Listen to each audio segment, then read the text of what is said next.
Welcome to మెగా9 TV. నేను మీ రాణి.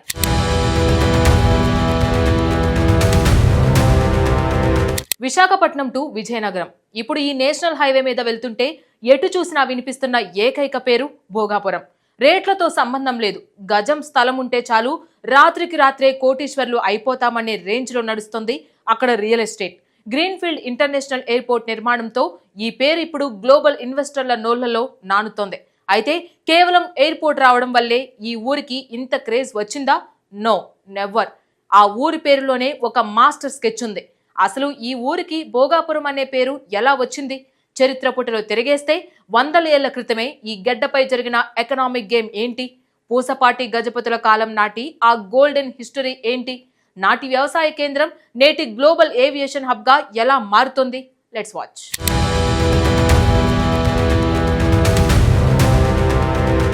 ఒక ఊరి పేరు ఆ ప్రాంతపు వందల ఏళ్ల వైభవానికి సజీవ సాక్ష్యం. భోగాపురం. ఈ పేరును లోతుగా విశ్లేషిస్తే ఉత్తరాంధ్ర చరిత్రకు సంబంధించిన ఎన్నో ఆసక్తికరమైన విషయాలు వెలుగులోకి వస్తాయి. తెలుగులో భోగం అంటే సిరి సంపదలు, సుఖ సంతోషాలు, ఐశ్వర్యం అని అర్థం. ప్రాచీన కాలంలో ముఖ్యంగా తూర్పు గాంగులు, కళింగ రాజులు, ఆ తరువాత పూసపాటి గజపతుల పాలనలో ఈ ప్రాంతం వ్యవసాయానికి అత్యంత అనుకూలమైన కేంద్రంగా ఉండేది. సముద్ర తీరానికి దగ్గరగా ఉండడం, సారవంతమైన భూములు ఉండడంతో ఇక్కడ పాడి పంటలు ఎప్పుడూ సమృద్ధిగా ఉండేవి.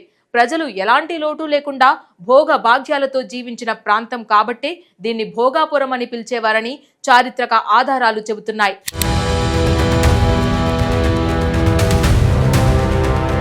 భోగాపురం పేరు వెనుక మరో బలమైన చారిత్రక వాదన కూడా ఉంది. అప్పట్లో రాజులు దేవాలయాల నిర్వహణకు వేద పండితులకు బహుమతిగా కొన్ని భూములను ఇచ్చేవారు.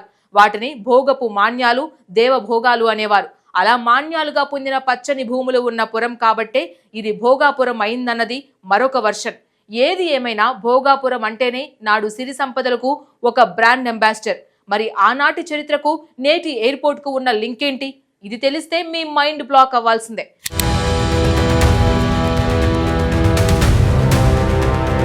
చరిత్ర ఎప్పుడూ లూప్ లో రిపీట్ అవుతూ ఉంటుంది అంటారు.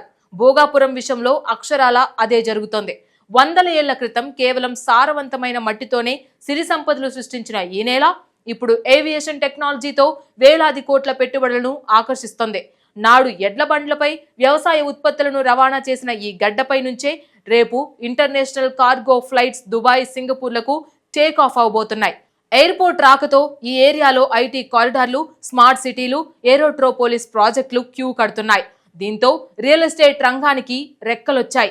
ఒకప్పుడు ఎకరాల్లో కొలిచిన వ్యవసాయ భూమి ఇప్పుడు గజాల్లో లక్షలు పలుకుతూ గోల్డెన్ మైన్ గా మారిపోయింది.